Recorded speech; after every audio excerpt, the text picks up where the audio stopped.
இப்ப இதெல்லாம் என்னால எதுவுமே செய்ய முடியாது அப்படின்லாம் எதுவுமே கிடையாது. எதுவும் எல்லாமே நம்ம மனசு வச்சா செய்யலாம். ஒரு குட்டி கதை. விரல் ஒரு குருகிட்ட போய் விரல் எல்லாம் பேசிச்சான். விரல்லாம் எப்படி பேசணும்ல பேசிச்சான்.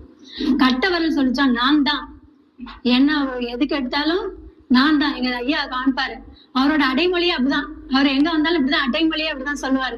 அது மாதிரி கட்ட விரல் சொல்லிச்சான், நான் தான் அப்படின்னு. இந்த ஆள்காட்டு விரல் சொல்லிச்சான், அடுத்த ஆளு சுட்டி காட்டணும்னா நான் தான் யூஸ் ஆகுறேன் அப்படின்னு சொல்லிச்சான். அடுத்து நடுவிரல் சொல்லிச்சான், நான் தான் உயரமா இருக்கேன் அப்படின்னு சொல்லிச்சான். மோதல் விரல் சொல்லி இருந்தாலும் தங்கத்தை என்கிட்ட தானே போடுறாங்க அப்படின்னு சொல்லிச்சான். சுண்டு விரல் சொல்லிச்சான், நான் எதுக்குமே லாய் அப்படிங்கிற மாதிரி சுண்டு விரல் சொல்லிச்சான்.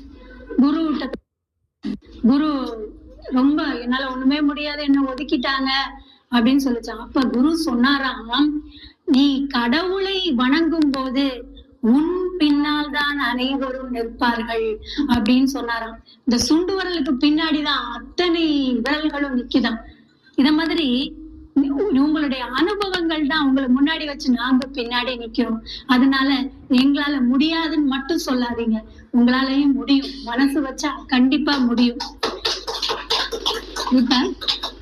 இப்ப தப்பிச்சிட்டோம். சின்ன சின்ன மூச்சு பயிற்சி இப்ப செய்யதான் போறோம். செய்யணும் கண்டிப்பா.